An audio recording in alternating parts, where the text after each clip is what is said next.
Nearly 150 years had passed since King Leonidas and his 300 Spartans bravely stood against the Persian invasion in Greece.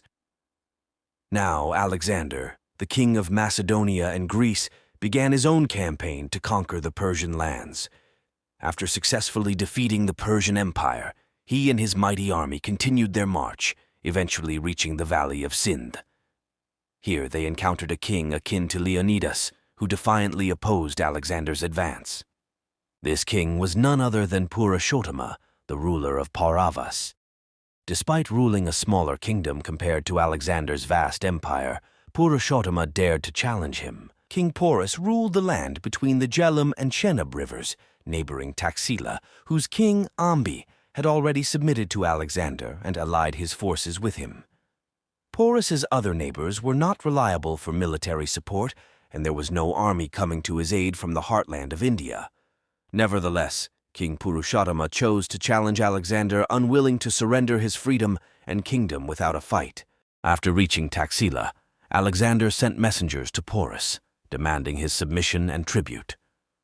Porus replied that he would wait with his army for a fight, not for submission.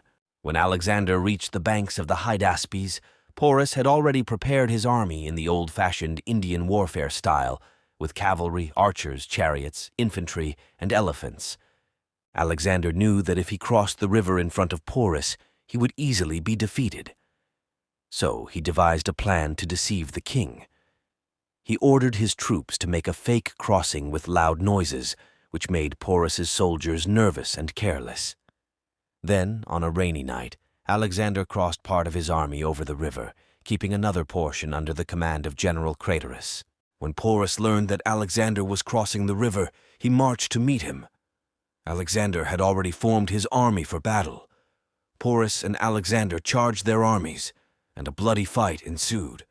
Porus's elephants wreaked havoc on Alexander's soldiers, but Alexander ordered his men to kill the elephant trainers, making the beasts uncontrollable.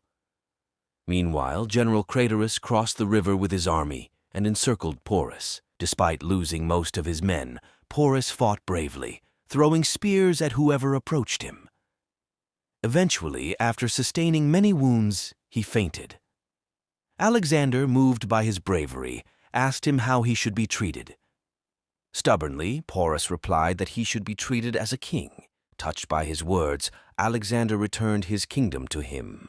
King Purushottamas' stand against Alexander preserved his freedom and kingdom.